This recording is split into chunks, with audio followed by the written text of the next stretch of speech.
दोस्तों कहते हैं, जब किसी रिश्ते में सच्चाई छिपाई जाती है तो वो रिश्ता कितना भी मजबूत क्यों ना हो एक दिन टूट ही जाता है। दंगल टीवी के सबसे पॉपुलर शो पति ब्रह्मचारी में अब एक ऐसा तूफान आने वाला है जो पूरे परिवार की नींव हिला देगा। हवेली की दीवारों में जो राज वर्षों से दफन था, अब वो खुद बाहर आने की तैयारी कर रहा है। तैयार रहिए, क्योंकि आने वाला एपिसोड आपके दिल की धड़कनें बढ़ा देगा। हवेली के आंगन में ठंडी हवा बह रही है, वो हवेली जहां कभी रंगोली हंसी और गीतों की गूंज सुनाई देती थी, आज सन्नाटा छाया हुआ है।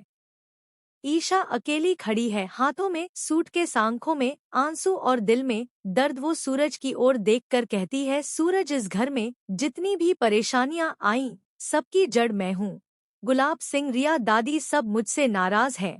शायद मेरे जाने से हवेली को सुकून मिल जाए। इतना कहते ही हवेली का बड़ा दरवाजा जोर से खुलता है। सूरज अंदर आता है, चेहरा गुस्से से लाल और आंखों में नमी। ईशा, ये कैसी बातें कर रही हो तुम? इस घर की जान हो, तुम्हारे बिना ये हवेली खाली दीवार है। ईशा आंसू पोंछते हुए कहती है, सूरज, कुछ रिश्ते बचाने के लिए खुद को मिटाना पड़ता है।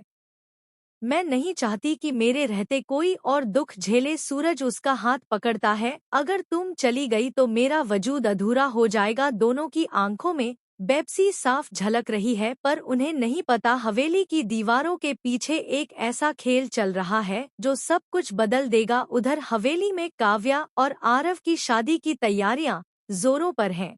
दीवारों पर चमकते दिए, फूलों की सजावट, दादी माँ की मुस्कान, सब कुछ एक सपने जैसा लग रहा है। काव्या दुल्हन बनने के लिए तैयार हो रही है, चेहरे पर खुशी लेकिन दिल में डर। उसकी सखी रिया कमरे में आती है और कहती है, काव्या, आज की रात तेरे लिए सबसे खूबसूरत होगी। काव्या मुस्कुरा देती है, लेकिन उसे नहीं पता कि ये मुस्कान आखिरी बार होगी। दूसरी तरफ हवेली के पीछे वाले हिस्से में गुलाब सिंह अपनी ठंडी मुस्कान के साथ रिया से बात कर रहा है। रिया, अगर तू मेरी बात मान ले तो न सिर्फ पैसा बल्कि आरव भी तेरा होगा। रिया के दिल में जलन और लालच की आग जल उठती है। मुझे आरव चाहिए, किसी भी कीमत पर। गुलाब सिंह हंसता है, तो फिर सौदा पक्का हुआ। आज रात काव्या इस हवेली से गायब हो जाएगी। अगले दिन रिया ने काव्या को फोन किया, काव्या, चलो शॉपिंग करते हैं।